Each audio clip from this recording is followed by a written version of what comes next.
Une ville thermale abandonnée, un musée dédié à un dictateur, des sculptures contemporaines inattendues, une architecture brutaliste, une médecine originale, des rencontres surprenantes et une interview intime. Voilà ce que nous allons découvrir ensemble pour ce gros voyage en Géorgie.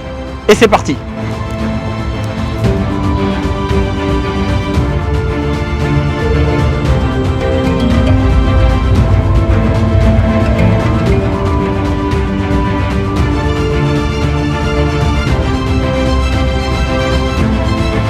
Bienvenue en Géorgie. Je suis Isidore Vivant et je vous amène à travers le monde, en dehors des sentiers battus, pour voyager différemment. Nous allons faire ensemble un gros voyage en Géorgie, à la découverte de lieux et de pratiques étonnantes et à la rencontre de gens très surprenants. Suis-moi sur les réseaux sociaux de Gros Voyage et s'il te plaît, like, partage et abonne-toi à cette chaîne YouTube ainsi qu'aux réseaux sociaux de Gros Voyage. Alors n'hésite pas, appuie sur le petit bouton en dessous pour t'abonner. Et puis un cadeau sera offert à un abonné ou une abonnée tiré au sort. Et bien sûr, toutes les ressources et les liens nécessaires vers les personnes et les lieux rencontrés durant ce voyage sont entièrement mentionnés en dessous de cette vidéo. Pour que toi aussi, tu fasses un gros voyage en Géorgie.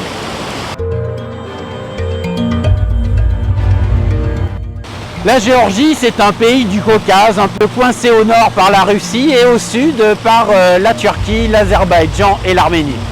C'est un pays d'à peu près la taille de l'Irlande ou du Sri Lanka, mais avec seulement la population de la Croatie ou de l'Uruguay.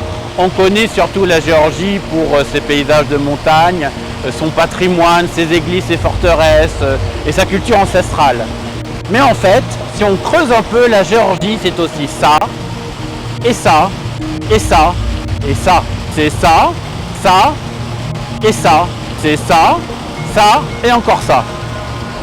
Allons maintenant de surprise en surprise, à travers des séquences insolites dans tout le pays. Nous irons à la rencontre de Géorgiens étonnants, notamment à travers une interview intime. Mais je ne t'en dis pas plus pour l'instant. À la toute fin de cette vidéo, des bonus t'attendent. Alors reste bien jusqu'au bout. Et c'est parti pour un gros voyage en Géorgie.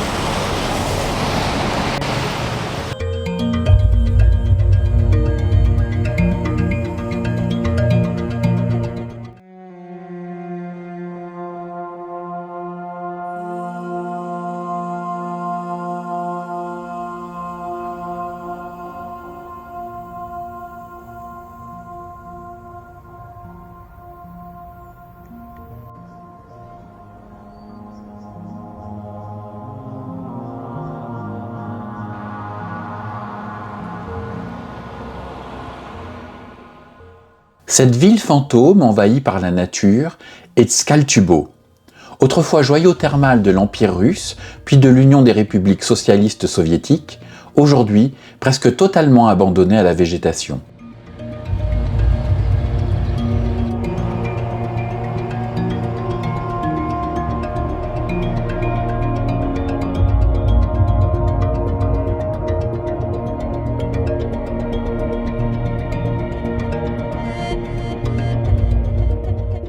À l'époque soviétique, des communistes en provenance des quatre coins de l'URSS, membres éminents du parti ou simples ouvriers méritants, gagnaient le droit de venir se reposer et se ressourcer dans les nombreux établissements thermaux de la ville.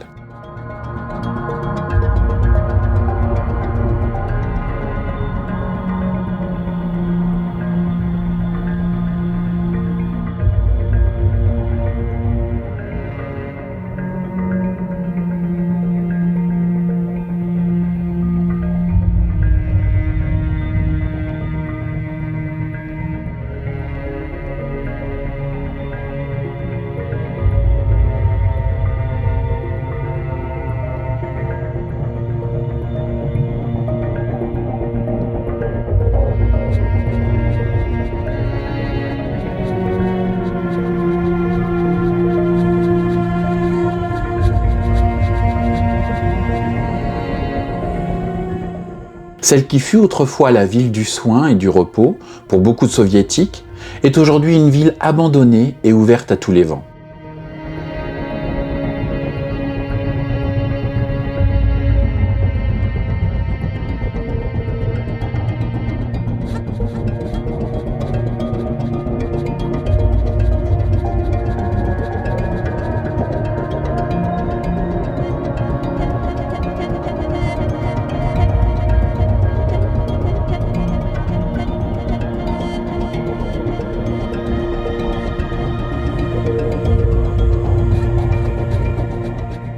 Il est possible aujourd'hui de s'aventurer en mode urbex dans les ruines de la splendeur passée de cette ville si singulière, dans les établissements aux noms évocateurs, le sanatorium des métallurgistes, le sanatorium Médéa, la maison de bain numéro 5, le sanatorium Imereti ou le sanatorium Iveria par exemple.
Bienvenue à Chronique de Géorgie. Cette sculpture monumentale et surprenante, située au nord-ouest de Tbilissi, juste au-dessus de la mer de Géorgie, qui est en fait le plus grand lac autour de Tbilissi, nous raconte l'histoire et la religion de la Géorgie.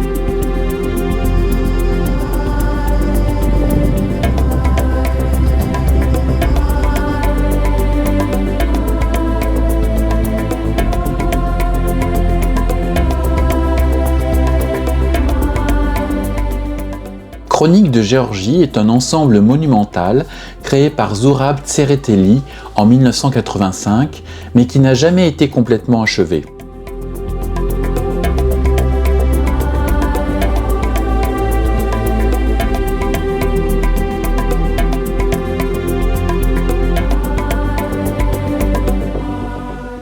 Chronique de Géorgie comprend 16 piliers de 30 à 35 mètres de hauteur, dont les façades nous racontent l'histoire des rois, des reines et des héros de la Géorgie, ainsi que la vie christique.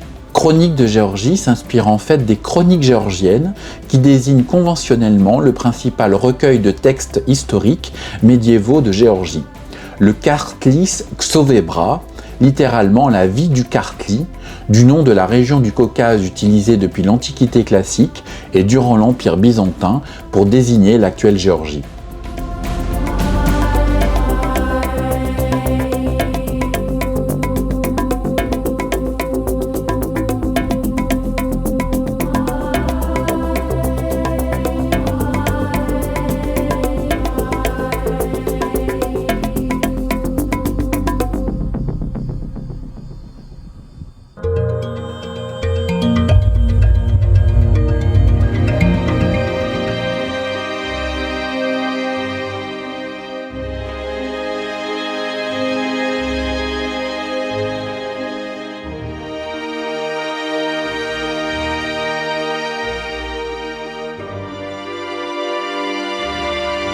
Bienvenue à Gori, la ville natale de Joseph Staline, où un musée tout entier est dédié au dictateur.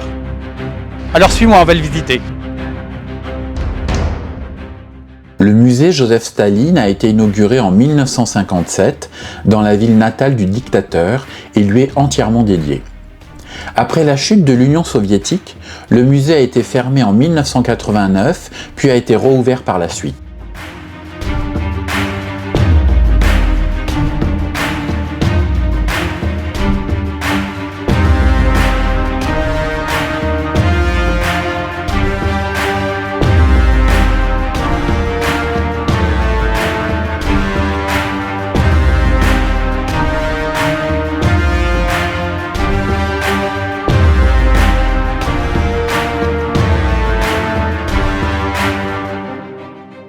Partout, ce n'est que Staline en peinture, Staline en sculpture, Staline en photographie, Staline en tapisserie, Staline en céramique, Staline, Staline, Staline, Staline.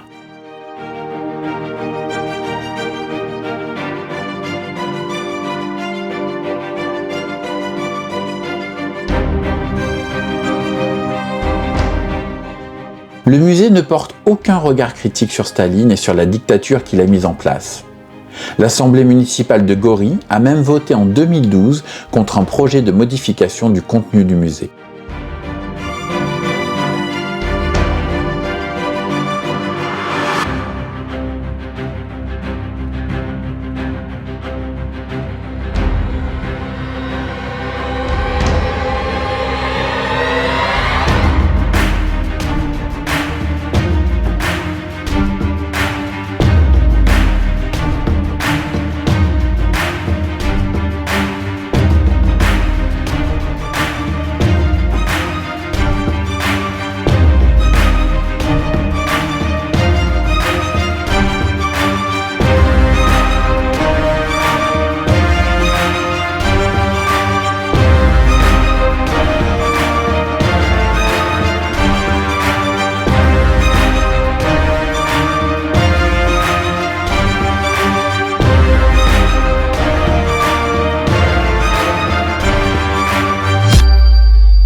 La cuisine géorgienne est extrêmement riche et variée et nous offre toutes les raisons de manger avec bonheur et convivialité.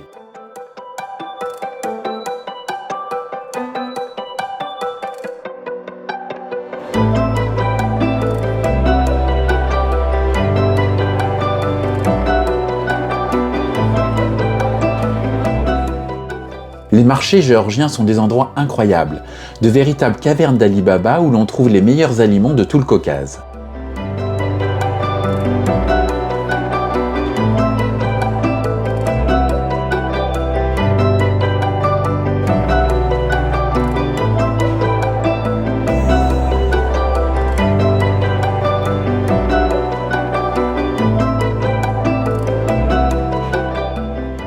Un mets typique du Caucase est présent sur de nombreux étals. Partout sont suspendues d'étranges saucisses multicolores. Cette friandise sucrée s'appelle churchkela, un dessert présent dans l'ensemble du Caucase, y compris en Turquie.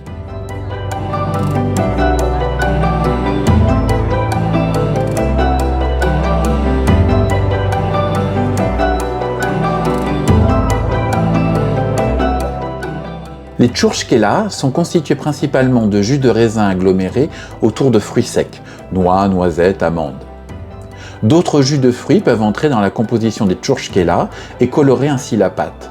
Jus de pomme, de kiwi, d'abricot, de cerises et de framboises par exemple.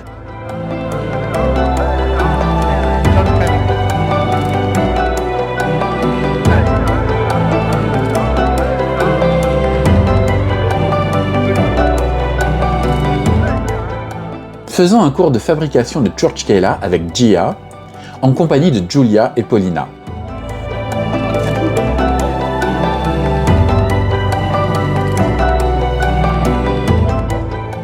Faire des churchkela commence par un petit exercice de couture, puisqu'il faut d'abord constituer un chapelet de demi-cerneau de noix le long d'un fil à coudre.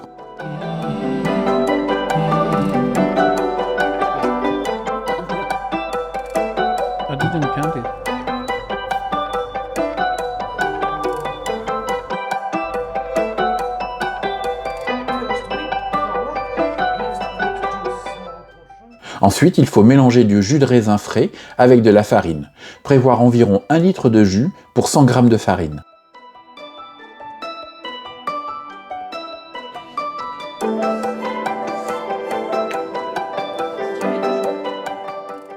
Ce mélange est ensuite chauffé jusqu'à obtenir une pâte bien lisse dans laquelle on trempe les chapelets de cerneau de noix.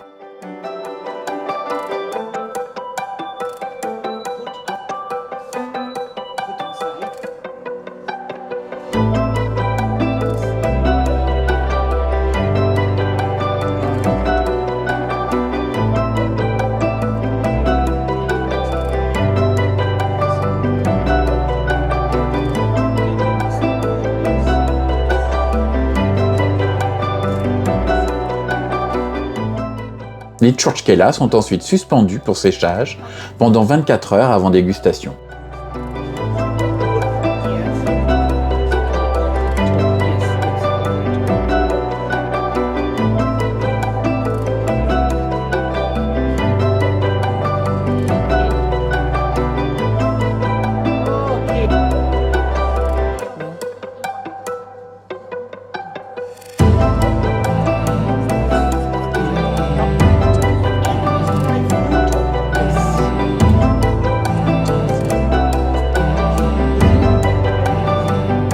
Et voici ma churchkela. Elle est pas belle et en plus je suis sûr qu'elle va être délicieuse.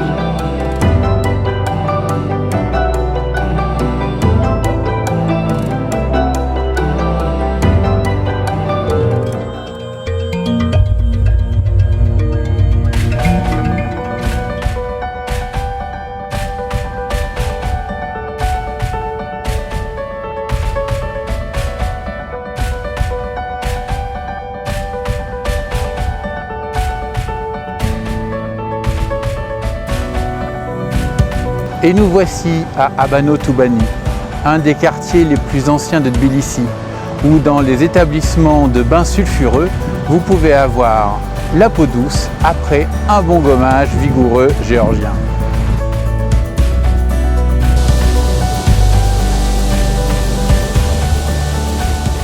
Abano Toubani est un des plus anciens quartiers de Tbilissi, situé sur les bords de la rivière Ngvari. Depuis le 5e siècle, une eau naturellement soufrée à 38 degrés Celsius alimente l'ensemble des bains traditionnels situés le long de la rivière.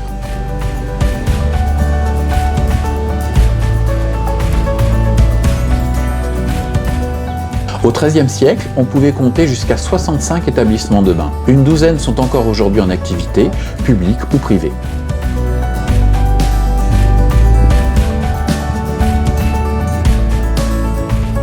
Allons ensemble au bain Gulot.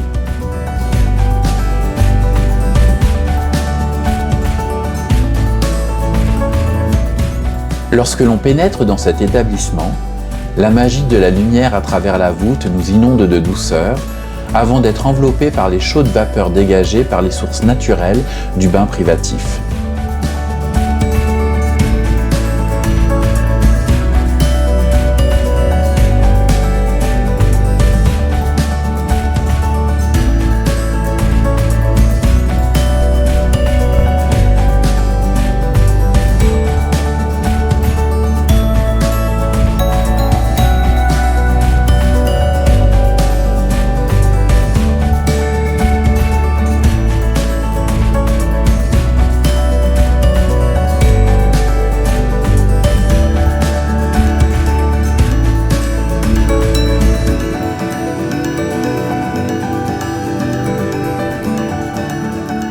Je te recommande particulièrement d'expérimenter le gommage exfoliant appelé Kissi, pratiqué par ton mékissé, une personne dédiée à ton massage.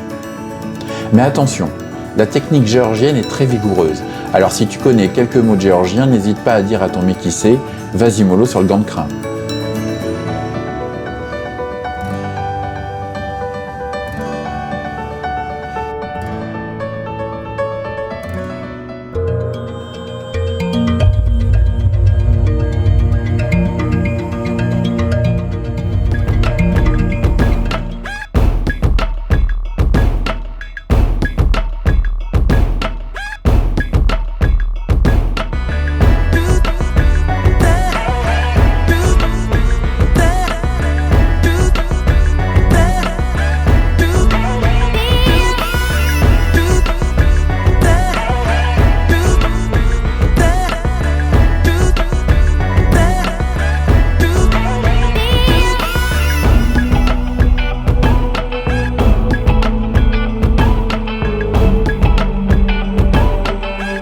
Ici, c'est Batoumi, la deuxième ville du pays, la Riviera géorgienne, et une ville pleine de surprises au niveau de son architecture et de ses sculptures en plein air. Alors suis-moi.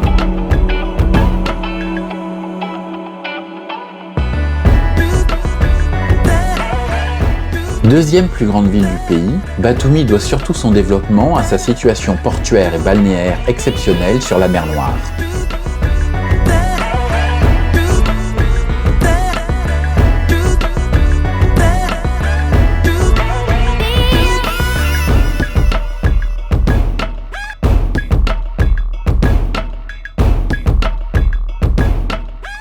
Au-delà de son architecture traditionnelle de villégiature, Batoumi offre d'étonnantes sculptures contemporaines en plein air et des signatures architecturales saisissantes.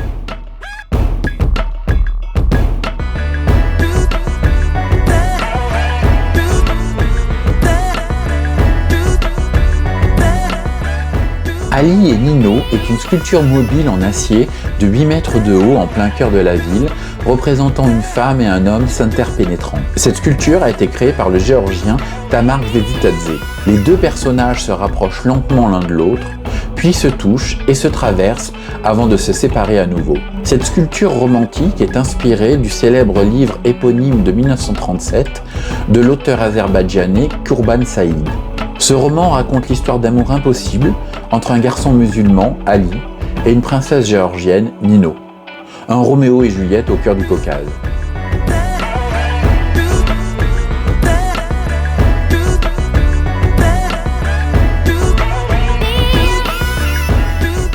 L'étonnante tour alphabet de Batoumi est dédiée à l'alphabet géorgien si particulier. Il s'agit d'une écriture unicamérale utilisée par le géorgien, mais également par d'autres langues du Caucase, dont l'ossète et l'abkhaze.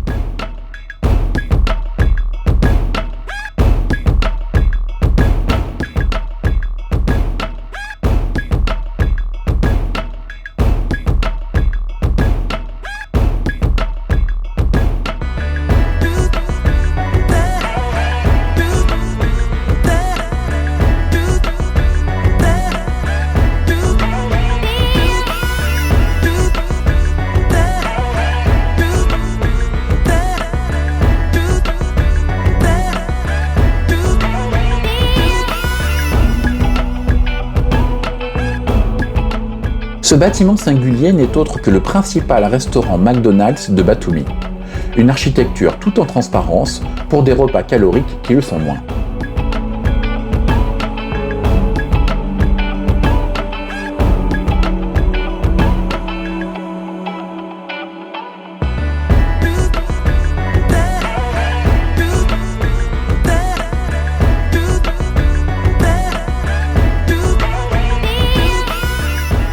Autre surprise architecturale dans la région de Batoumi, ce poste frontière entre la Turquie et la Géorgie qui offre une fonctionnalité étonnante et une architecture pour le moins surprenante.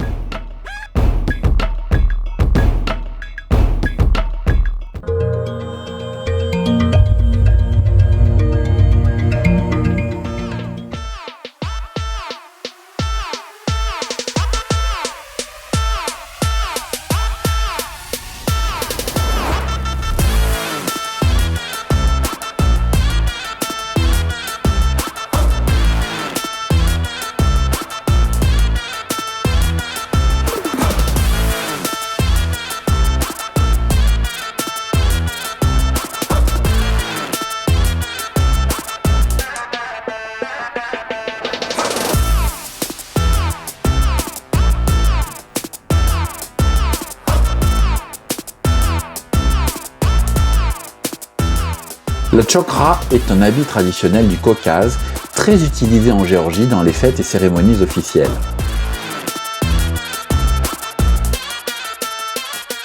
On assiste aujourd'hui à une renaissance de son utilisation dans la mode géorgienne, aussi bien pour les femmes que pour les hommes.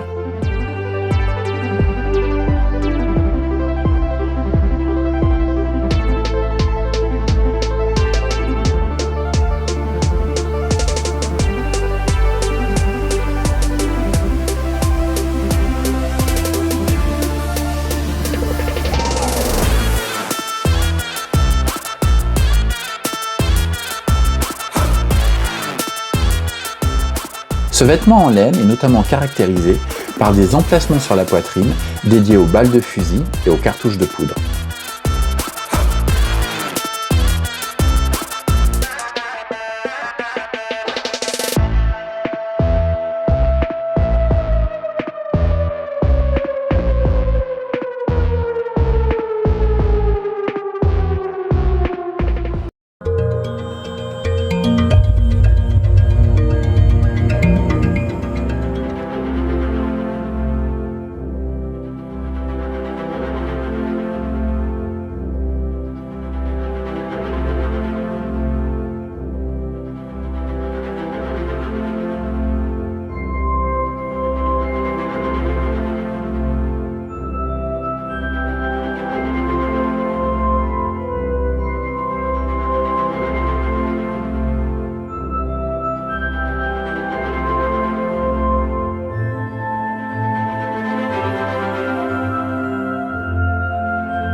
Bienvenue au Tbilissi Digital Space, le premier espace dédié à l'art numérique en Géorgie.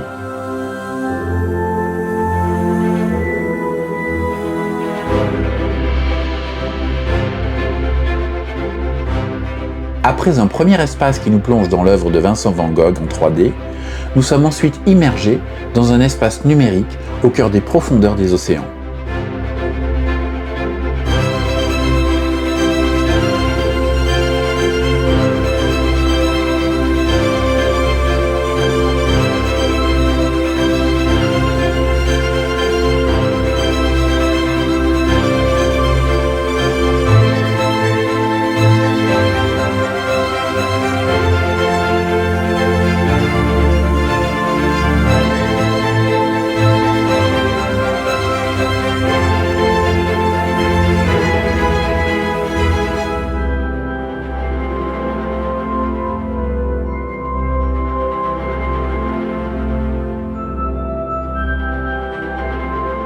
L'expérience la plus surprenante est sans aucun doute cette salle lumineuse, poétique et sereine, constituée de milliers de reflets de lampes multicolores.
Ces messages de remerciement proviennent des milliers de patients à travers le monde qui viennent se soigner chaque année à l'Institut Eliava.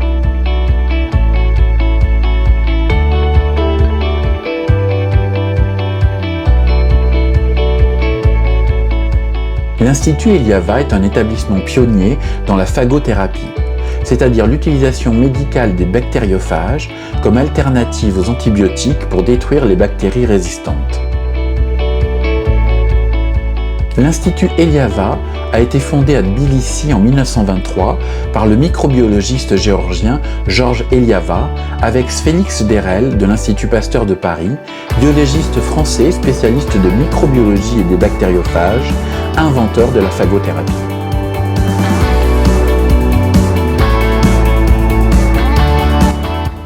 But you know, this bookcase, this table and that bookcase also were sent from Pasteur Institute by Derel himself.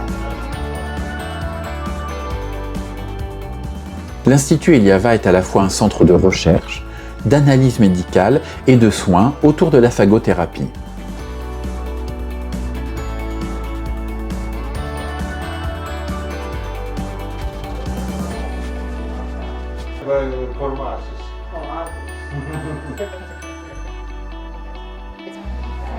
The phage therapy is known as sort of the usage of good viruses, that's what we call phages, against pathogenic bacteria. Now phages are everywhere to be found in the environment where there's bacteria because they basically feed off of the bacteria.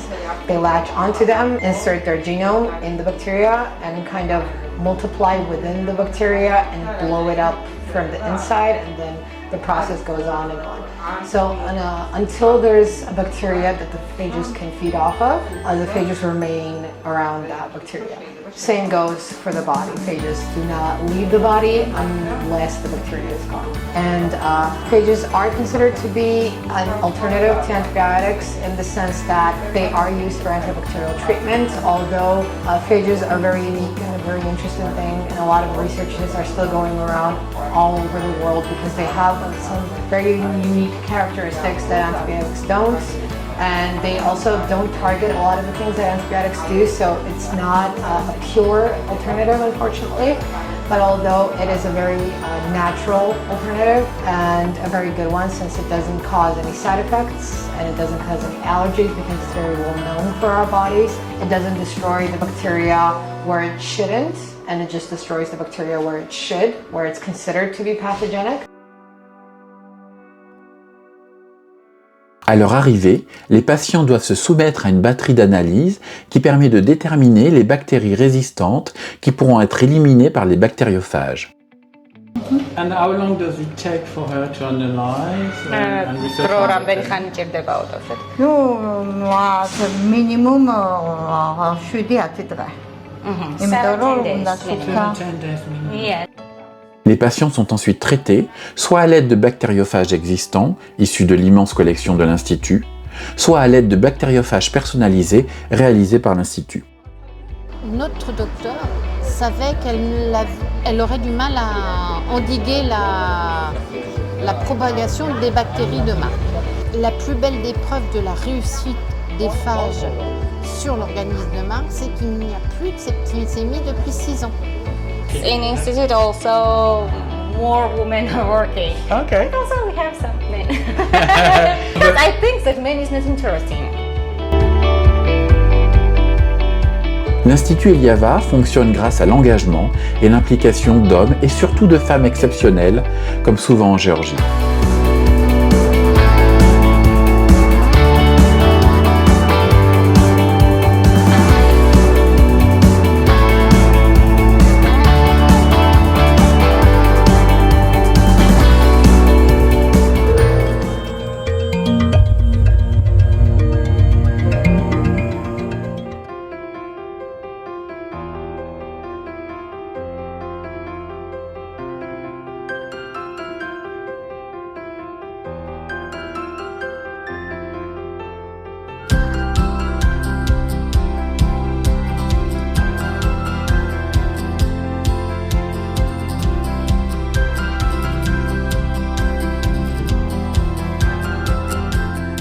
Tbilissi est une ville étonnante. Au-delà de son architecture traditionnelle, des monuments contemporains surgissent partout dans la ville. Le pont de la Paix,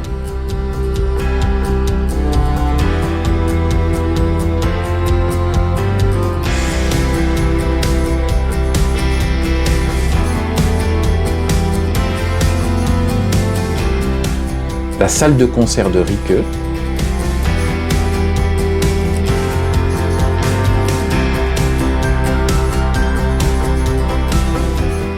ou encore le bâtiment des services municipaux.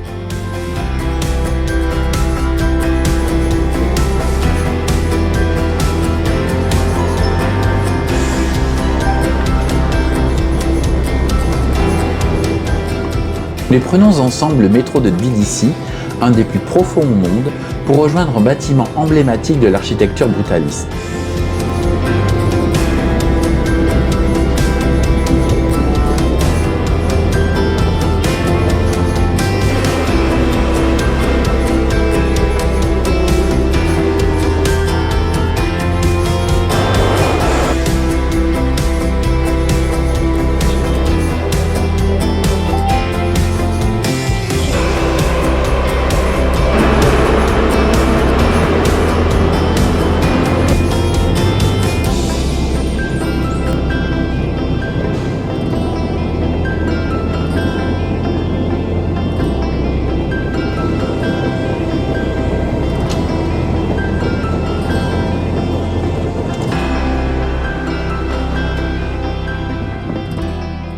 Le brutalisme est un style architectural issu du mouvement moderne qui connaît une grande popularité dans les années 1950 à 1970 avant de décliner peu à peu.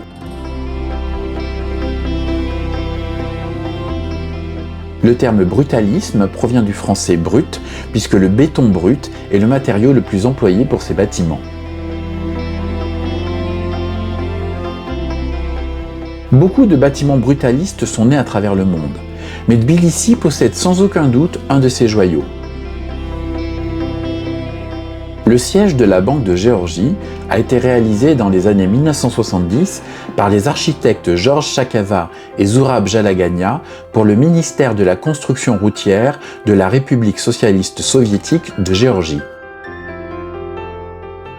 Ce bâtiment incroyable de 18 étages et 13 500 m², acquis en 2007 par la Banque de Géorgie, surplombe le fleuve Koura à cheval sur une colline boisée.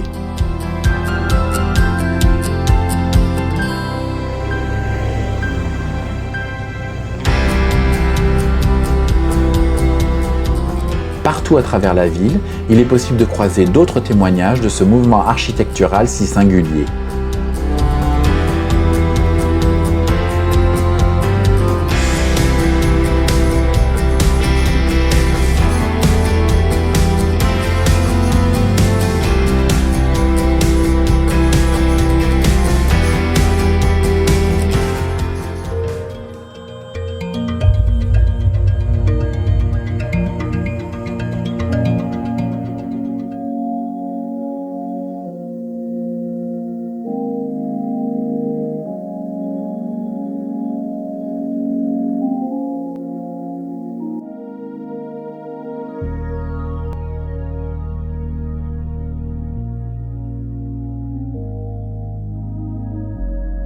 Bonjour Moura, merci d'accepter de faire cette interview intime.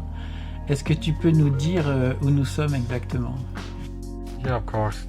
We are in a hotel room in Tbilisi. And why did you choose this place? Because it's safe for me more than my personal bedroom in my home. Because I live in with my family. Pourquoi as-tu choisi ce mode d'interview et à quoi te fait-il penser et à quoi ça fait référence?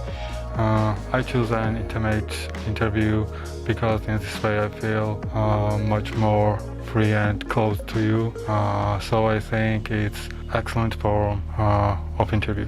Okay. And why did you choose this mask? I think the character of this mask, I think, is just anonymous person, and I want to be anonymous too. En fait, Moura, qui es-tu? Est-ce que tu peux nous en dire un peu plus sur toi et avec qui tu partages ton intimité? Et d'ailleurs, qu'est-ce que Moura, ça veut dire? My name is Moura. I'm an aspiring artist. I'm just trying to figure out my existence and then share it through art. What does Moura mean? Moura is beer's name. Specific from Georgia? Yeah, maybe it's release in here. Do you consider yourself as a bear? Yes. And how long do you know you are a gay bear? Maybe it's 3 or 4 years long. You said you are a gainer. You told me you are a gainer. You want to put on weight. Why is that? Because I'm a body positive, and it makes me more positive, and I want to add more weight. I think it's so beautiful. What about behind this mask? You have a beard. Yeah. Why is that? What's your relation to the beard? A beard gives me a more sexiness. Okay. And like, you see, for me, it's particularly close relationship. It's when people share their feelings each other. In my case, sexual content. So I establish such a relationship, stranger, for just one day, few friends. Happy or sad about this relationship with stranger for only one day? Sad about it? Are you happy about it, or just the way it is? I think it's out for me. Is it hard to be gay in Georgia? I think yes, it's very hard because it's many critical things of you, and sometimes it's some radical. So it's really hard. And do you think it's for historical reasons or religious reasons, society reasons that it's so hard? I think it's not for historical. Maybe it's for religion. People think gay or some another sexual relationship is not suitable for German traditions because they are orthodox. Is there a gay pride movement in Georgia? Are there people fighting for gay rights in Georgia? We really have organization which really have gay people, and we have a pride. It's called Tbilisi Pride, and they want to make some march, but another people are against them. You said you were an aspiring artist. Can you tell us what you defend as an artist, and also what is your media? Yeah, I'm interested of filmmaking. I'm trying to learn about art movie. What is your goal as an artist? Yeah. What do you want to stand for? I think artists, special language, we use some words, but I think art is more stronger words. So I think film is best way to say something. When we first met, you talked a lot about love and freedom. Yeah. Why is it important for you? Because when I realized I liked someone, I was a child and it was a boy, so it was a big trouble of me for my family, and I was worrying. So it was big conflict of me, and I am thinking what I can do. The love and freedom is the way I want to feel. It makes me happy, so I have it a lot. I'm trying to be myself, be which I want to be. So I need more love, I need more freedom. Is it a fight in your everyday life, or is it a fight in your art making in cinema? It's both of, because in my real life, when I am in my family, when I'm in my friends, I feel something bad because they think against me. They think I don't have a normal soul. And about art, it's a trouble for me because I can't realize my real art about love. It's a gay love or lesbian or some special movie is not art which you can make only. So you need some group. Quelle est ta relation intime à la Géorgie? Si tu devais nous donner 3 mots pour définir la Géorgie, ce serait quoi? Here I am trying to realize like a free and independent artist, but it's very hard in Georgia because it's many critical and it's radical and it's fear. La même chose par rapport aux Géorgiens. comment tu définirais ta relation intime aux Géorgiens en donnant 3 mots? I think Georgian people is insecure, unfree, because it's criminal mental in outside, and people are some insecure, and I think it's many people like. Si tu pouvais maintenant nous confesser un secret intime que tu n'as jamais dit à personne d'autre, quel serait-il? Yeah, Ken. My intimate secret is that I had some intimate experience when I was very child. Maybe it was when I was 6 or 7 years old, and it was my first experience, sexual experience, and yeah, it's my secret. I never had a talk about that. Do you consider you were abused? No, it was our just choice. Okay, so it was also your choice. Yeah, it was my choice, Okay. and I think it's not trauma Okay, for me. it's your secret, Yeah. intimate secret that you never say to anybody. Yeah. Thank you for sharing it. Est-ce que tu as aimé cette interview intime? Est-ce que tu le referais ou est-ce que tu le referais différemment? Yeah, I think it's different, and I like very much. I think I can try it again.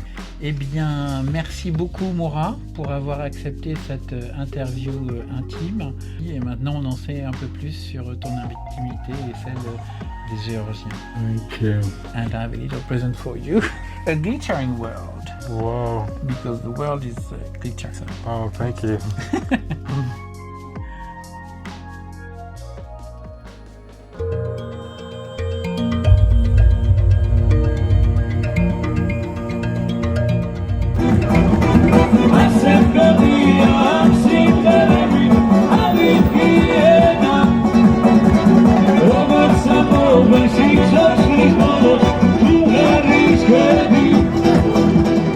Voilà, j'espère que ce gros voyage en Géorgie vous a plu et vous a donné envie de découvrir ou redécouvrir ce pays surprenant et attachant, très loin des clichés habituels.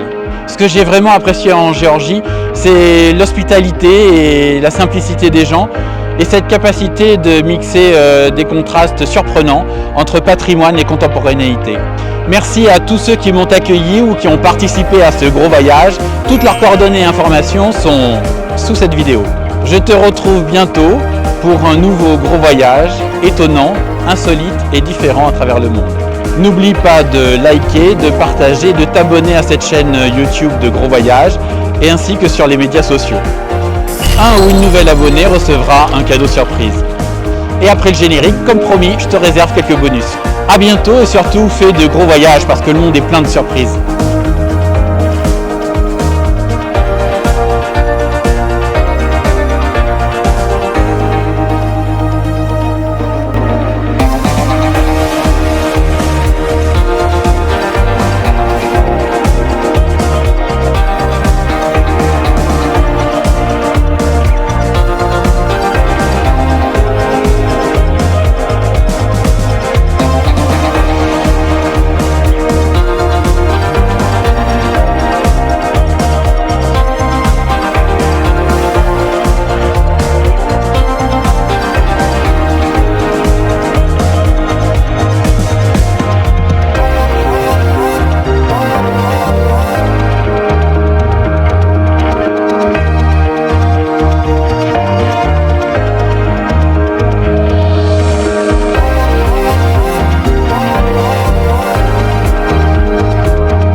Tamar Ier, également appelée Tamar le roi, est une reine géorgienne de la dynastie des Bagratides ayant régné de 1184 à 1213.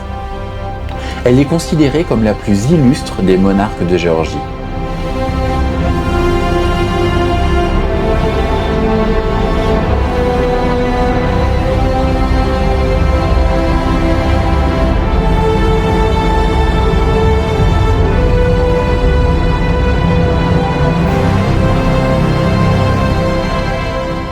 Sa figure royale est omniprésente dans la mémoire collective géorgienne, en peinture, sur les icônes, dans les différentes représentations visuelles, mais aussi sur les pièces de monnaie et les billets de banque.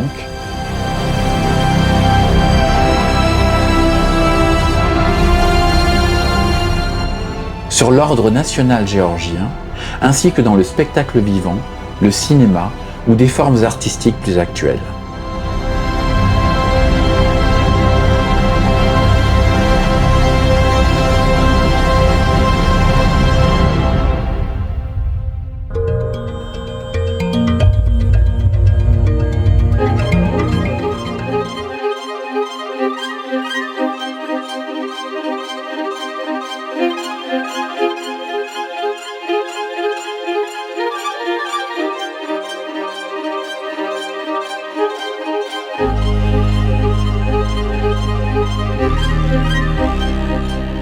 Chaque année, à Pâques, dans le petit village de Choukouti, à l'est de la Géorgie, a lieu un événement hors du commun.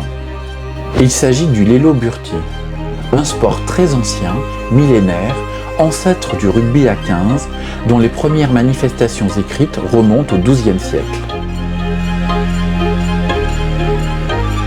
Les règles du Lelo Burti sont simples, il n'y en a pas.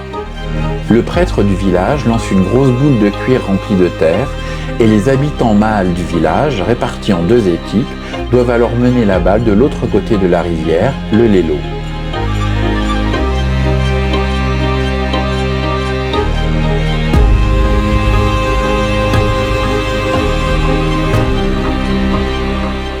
Ce témoignage sportif ancestral est l'occasion d'admirer le travail photographique de Tom Bourdon, de Radek Polak, de Jordi Perdigo, de Kristina Aldewela, de Magdalena Konik, d'Irakli Dzneladze et de Maurice Wolf.